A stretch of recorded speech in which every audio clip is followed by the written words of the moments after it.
Here we go. We can get started. Oh my, here I am. Sorry, I'm up on the screen.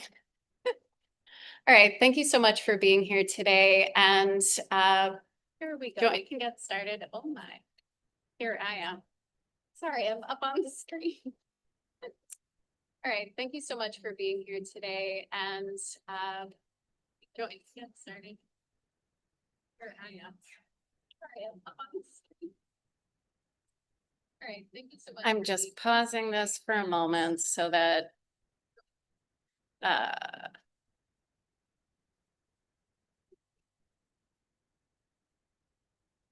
just okay. Now YouTube Live is not also talking in the background. Welcome to the Morgan Conservatory. Thank you for being here today. And we are welcoming Aya Krisht. Actually, Aya has been here now for 3.5 weeks, working on some really beautiful projects for her artist in residence here at the Morgan. And it is a pleasure to have had her working here. And I will just introduce her. Aya Krisht is a designer, printmaker, and researcher based in Metro Detroit with roots in the Galilee.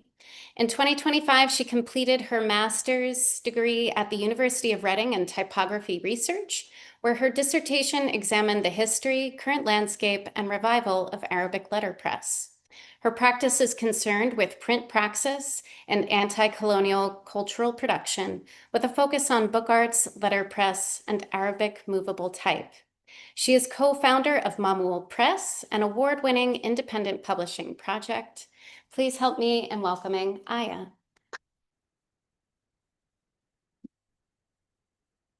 Thank you, Nicole, and thank you everyone for being here today. So you can see the presentation. Okay. There we go. Right. Okay.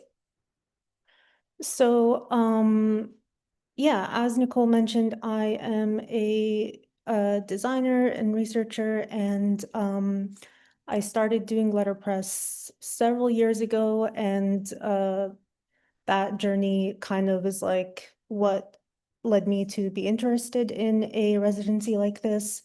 When I first got into letterpress, obtained a couple of small presses in my small home studio, which you can see here. And then my main questions started to be around Arabic letterpress and metal type, and what that looks like, and can you even find Arabic metal type? And because it is very hard to find. It has not survived in the same way that like letterpress has survived in a country like the US or the UK or Europe, and that became a whole research rabbit hole for me.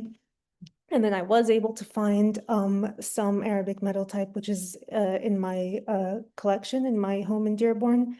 And then as I began to work with it and research it more, that led me to doing my master's degree, which I completed last year, which does explore a lot of the, not just history, but also like how can we revive and preserve and the practice of Arabic letterpress and why it matters. And so that's something that my work is continually focused on. And I've been able to do a lot of different talks and workshops around Arabic letterpress and metal type specifically, and sharing more about that history, and hopefully inspiring more people to sort of like pay attention to a field that is kind of marginalized. I also run a small press called Mamul Press, which publishes small books and zines and prints by different artists, mostly from the Arab region and its diaspora. And so we publish various zines and prints and go to a lot of book fairs. And since 2023, a lot of the work that we have published has focused on supporting artists as well as mutual aid initiatives in Gaza, Lebanon, and Sudan. And so I do have a lot of experience running Mamul Press with like bookmaking because we do all these zines, but they are mostly printed via risograph. Um, and so even though I have a lot of experience as both a designer and a publisher in making books and preparing them digitally and putting them together, because we also do all of our printing and binding ourselves, I don't have, or I haven't been able to experiment as much with bookmaking in letterpress. My letterpress printing has focused more on just like single page things, cards, posters, things like that. So what I was interested in, that is also part of why I was interested in coming to the Morgan, is being able to have the chance to do more letterpress work that was like multi-page. And so before I came here, this was kind of the only sort of multi-page letterpress thing I had done, which was this kind of folded zine, which is printed flat as one sheet, as you can see in the top right corner. The 8 pages kind of laid out, and it's printed as one sheet and then folded. But I wanted to come here and try to do more of a longer letterpress book project that was multi-page and had like more complex printing and folding, and also be able to make the paper that it would be printed on. So I was very new to paper making when I first came here, and these are some images of my first time making paper. And so just trying out the different kinds of pulp, and you can see on the right, that was basically the first batch of paper that I made with in the different kinds of pulp. Um, and I was very inspired by the flax pulp, which becomes a translucent paper. And I wanted to try making these sheets that were um, a cotton abaca sheet with a window of flax in the center. So basically by digging that hole out of the white sheet before turning it onto the felt and then turning out another smaller flax sheet on top of it to kind of get that result. And so these are some of the sheets that I ended up making with the flax windows in them, smaller and larger ones. And then the smaller ones would end up being what I used for the covers of the book project. Um, so and this is so paper making was very interesting because I found that it was a kind of less controlled process than letterpress. With letterpress printing, you can kind of very precisely address different variables to fine tune them and fine tune the printed result. Whereas with paper making, it kind of depends more on the skill of how you're pulling the sheet, and also there's more variables in different stages of like that can affect the final result. So it was interesting to compare between those different processes. And so here I was just kind of sorting through some of the sheets I had made, and they were obviously not super consistent. And so I was trying to choose like which ones were a similar thickness to end up using for what I wanted to print.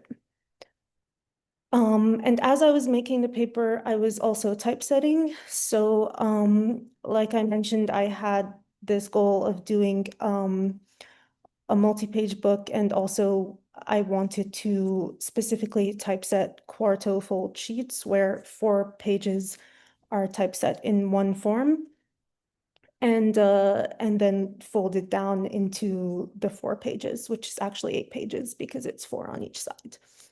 And you can see in the image on the center a reference from a book from the library here at the Morgan that kind of shows a letterpress lockup for a 4 page form.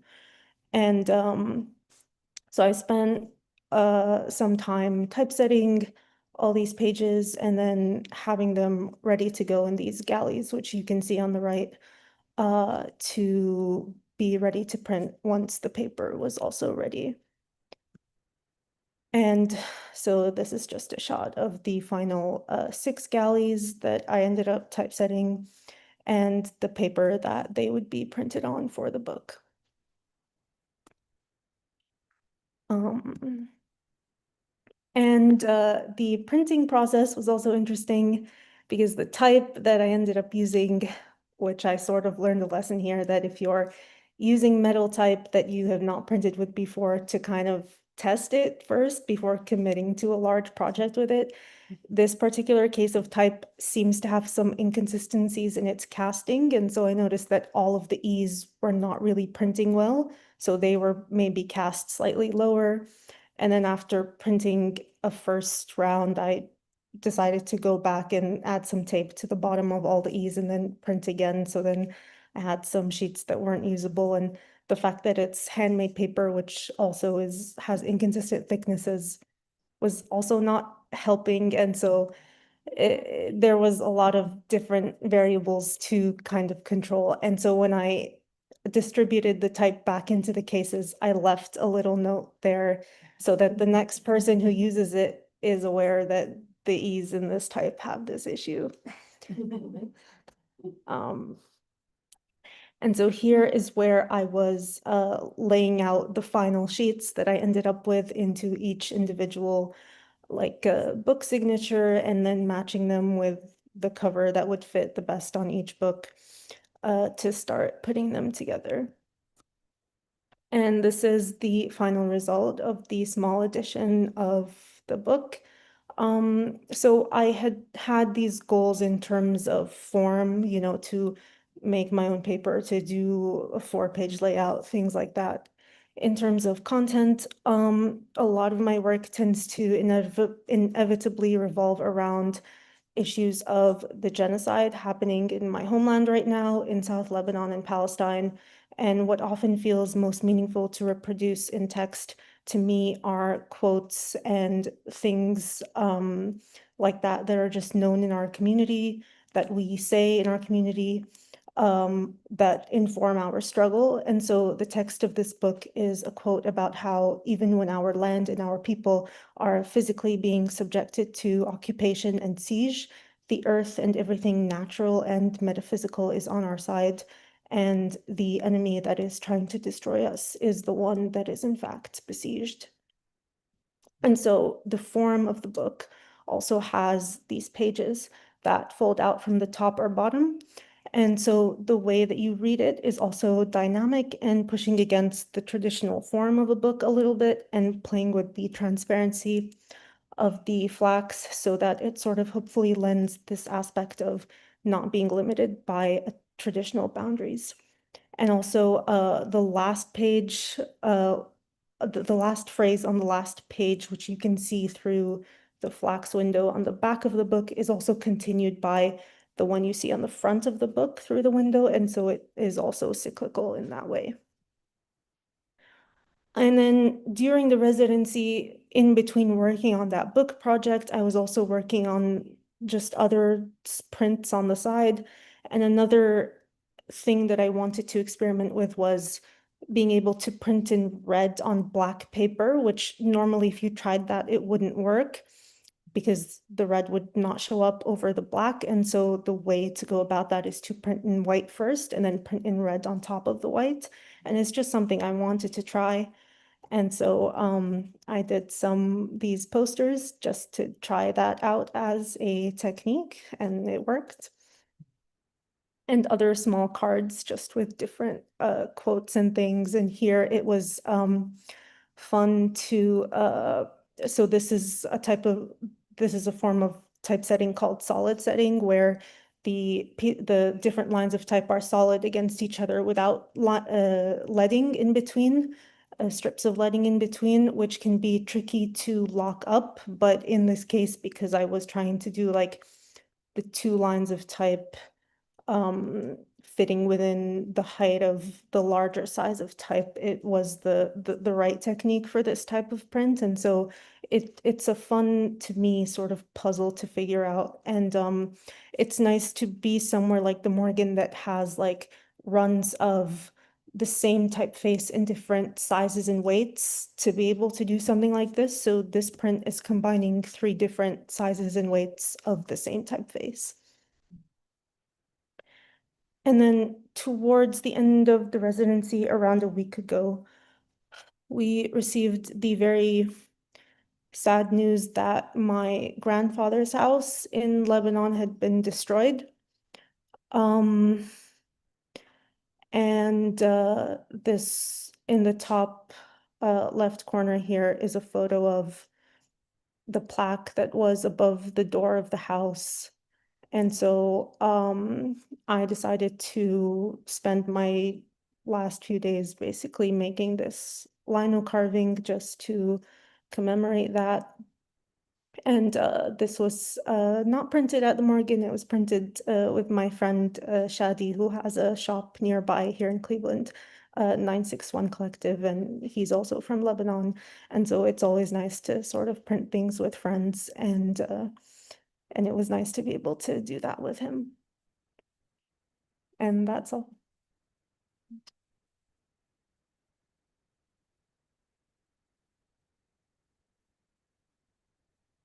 So, yeah. So I don't know if anyone has questions or, yeah. What is your favorite thing about letterpress printing on handmade paper, and what is your least?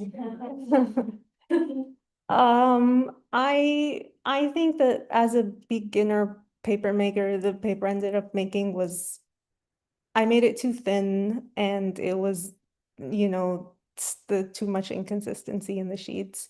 I think if it was thicker, it would have printed better and I would have had a better result, but it was a learning experience. Um, Printing on some of the thicker sheets was definitely like, oh, this looks so cool. And then with some of the others, it just depends on the quality of the handmade paper, basically, yeah. So I for a bit, I have a couple prints of yours that it came from a series, where you were illustrating Arabic expressions Yeah. that have no English equivalent Mhm. translation. And I'm curious to know what other like linguistic kind of inspiration you've had recently, or Um, I think because my research has been focusing mostly on Arabic metal type lately, it is a kind of a very under-researched, under-recorded realm. And so typographically, in terms of like, well, you're asking about linguistics, but I think my focus has been more on like the intricacies of how the script works and how it was adapted to typography, which is a very like complex history. And so that is like where a lot of my focus has been lately, I think, yeah. Where did you find your type? So there was a collector in Michigan where I live who had basically spent his life collecting metal type of all different scripts, and he said that the Arabic had been very hard to find. And he agreed to sell it to me. Yeah. Yeah. Is it a complete set? Yes. So I have 3 different fonts and they're all complete. Yeah. And how many are in the alphabet?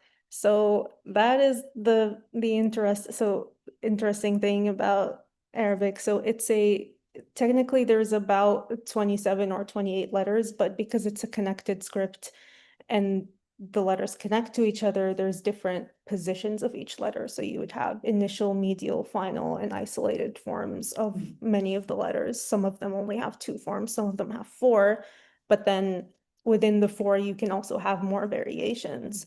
So you can have hundreds of different characters in the type, but it also can vary from font to font based on how many variations of each letter they have decided to include, or variations of combinations of certain letters. So, yeah, it can be in the hundreds. Are you still looking for more?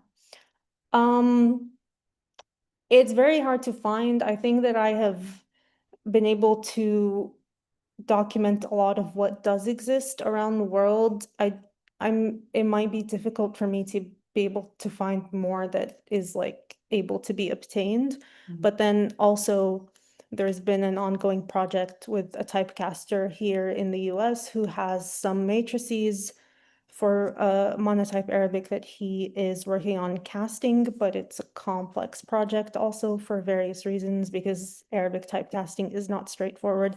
And I did also write a lot about that in my master's dissertation about this typecasting project and the challenges to casting the type. So he's still working on it. If we get to a place where he starts being able to cast the fonts and make them available to the general public, that would be great, but And where's he located? Massachusetts. I have a kind of related general and more specific question. One is if you have any books or anything that you recommend reading on Palestinian print history and poster production, anything related like that. And then my second more specific question is how that design translates into architecture, like the plaque that was above the house and how it Yeah. translates into ceramics and So that's kind of like more removed from my area of research. There are certain books that I don't have the titles off the top of my head, but I've like saved them somewhere so I can find those. My friend Leila is doing her PhD right now and she's looking into a lot of this, so I think her research will be very interesting to follow.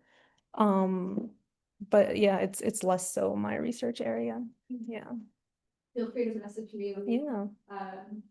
certain readings from tonight. Yeah.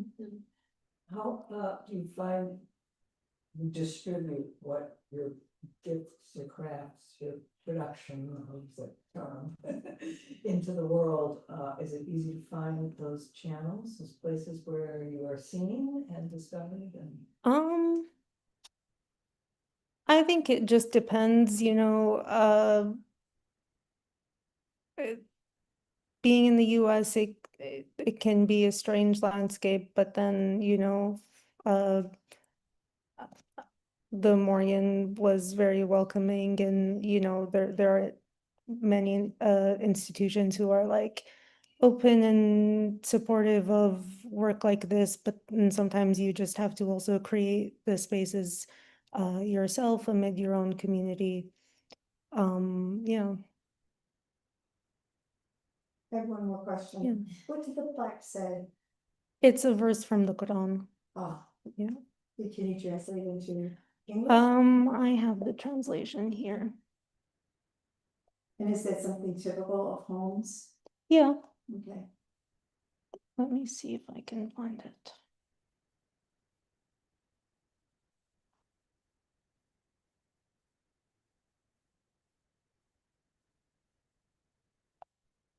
It says, "The eternal home in the hereafter we reserve for those who seek not tyranny in the land nor corruption. The ultimate outcome belongs only to the righteous."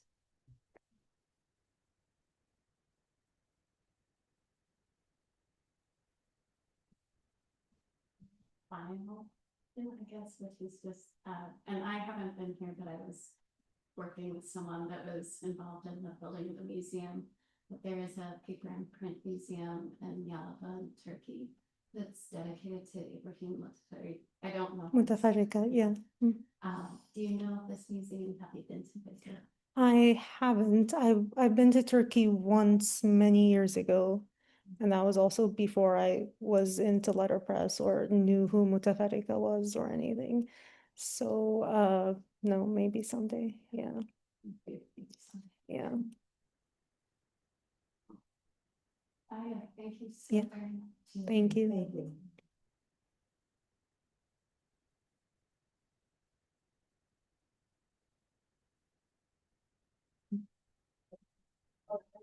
Look at your final product.